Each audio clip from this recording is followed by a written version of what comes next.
আসসালামু আলাইকুম everyone, welcome back to my channel Arisha Islam Sumaiya. আজকে আমি আপনাদের সঙ্গে শেয়ার করব মজাদার স্বাদের চিকেন কারি রেসিপি, যেটা আপনারা খুব সহজেই রুটির সাথে সার্ভ করতে পারেন।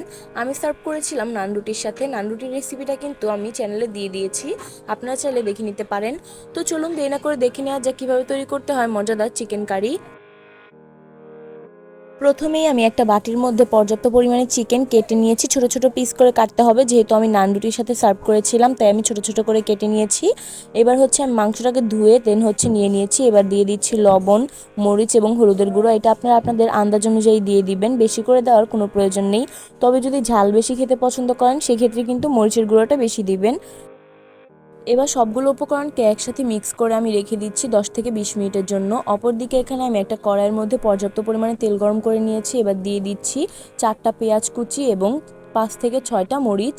মরিচটা আমি মাঝখান থেকে কেটে নিয়েছি, আপনারা চাইলে কুচি কুচি করে কাটতে পারেন, কোনো সমস্যা নেই। এবার আমি পেঁয়াজ এবং মরিচটাকে খুব ভালো মতো ভেজে হালকা একটা কালার নিয়ে আসছি। যখন হালকা একটু ব্রাউন কালার চলে আসবে তখন আমি এর মধ্যে দিয়ে দিচ্ছি স্বাদ মতো লবণ, মরিচের গুঁড়ো এবং হলুদের গুঁড়ো। সবগুলো মশলা দেওয়ার পর আমি দিয়ে দিচ্ছি আদা রসুন একসাথে বাটা রয়েছে এখানে। সবগুলো দিয়ে আদা রসুন দিয়েছিলাম আমি 2 টেবিল চামচের মতো। এবার আমি সবগুলো উপকরণকে খুব ভালো মতো মিক্স করে নিচ্ছি অ্যান্ড মশলাটাকে ভেজে নিচ্ছি।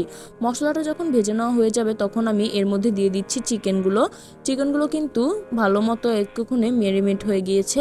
এবার আমি সবগুলো উপকরণকে ভালো মতো নেড়েচেড়ে ভেজে নিচ্ছি। যখন চিকেনটা হালকা একটু ভেজে নেওয়া হয়ে যাবে তখন আমি এর মধ্যে দিয়ে দিব পানি আমি দিয়েছি এখানে 1 কাপের মতো। পানিটা দিয়ে আমি নেড়েচেড়ে চিকেনটাকে সিদ্ধ হওয়া পর্যন্ত অপেক্ষা করব। চিকেনটা যখন হাফ বয়েল হয়ে যাবে তখন আমি এর মধ্যে দিয়ে দিচ্ছি আগে থেকে কেটে ধুয়ে রাখা আলু। এখানে আলুগুলো দিয়ে আমি নেড়েচেড়ে নিচ্ছি। এবার আলু এবং মাংসটা একসাথে সিদ্ধ হবে।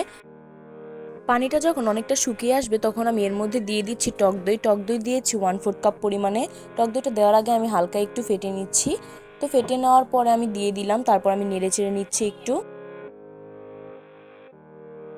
এবার আমি চুলার আঁচটা মিডিয়াম করে দিচ্ছি অ্যান্ড তরকারিটা যখন বল করতে শুরু করবে তখন আমি এর মধ্যে দিয়ে দিচ্ছি লেবুর রস। আপনারা চাইলে লেবুর রসটা স্কিপ করতে পারেন, তবে আমি দিয়ে দিচ্ছি কারণ এর মধ্যে একটা হালকা টক ফ্লেভার আসবে, তাহলে কিন্তু খেতে বেশি মজা লাগবে। যাই হোক, এরপর আমি দিয়ে দিলাম ম্যাজিক মশলাটা দিয়ে দেন হচ্ছে আমি ভালো মতো নেড়ে চেড়ে পানিটাকে শুকিয়ে নিচ্ছি। এটা আপনারা ইচ্ছা মতো রাখতে পারেন, কতটুকু ঝোল রাখবেন। যেহেতু আমি নান রুটির সাথে সার্ভ করেছিলাম তাই আমি ঝোলটাকে একদম ঘন করে ফেলবো। ঘন করে দেন হচ্ছে আমি নামিয়ে সার্ভ করে নিচ্ছি। আর এ পর্যায়ে কিন্তু আলু এবং মাংস ভালো মতো সিদ্ধ হয়ে গিয়েছে। এবার আমি নামিয়ে দেন হচ্ছে সার্ভ করে নিচ্ছি। দেখতেই পাচ্ছেন আমি কিন্তু ঝোলটা অনেক ঘন করে ফেলেছি। আর এরই সাথে তৈরি হয়ে গেল আমাদের মজাদার স্বাদের চিকেন কারি। পুরি, লুচি বা নান রুটি সব কিছুর সাথে কিন্তু আপনারা এই চিকেনটাকে সার্ভ করতে পারবেন। আমি ডিসক্রিপশন বক্সে নান রুটির রেসিপির লিঙ্কটা দিয়ে দিব, আপনারা চাইলে দেখে নিতে পারেন। তো আমার আজকের এই ভিডিওটা ছিল এই পর্যন্ত। আশা করছি ভালো লাগবে। ভালো লাগলে অবশ্যই লাইক, কমেন্ট অ্যান্ড শেয়ার করবেন। আমার চ্যানেলটাকে সাবস্ক্রাইব করে অল নোটিফিকেশন অন করে রাখবেন। আল্লাহ হাফিজ।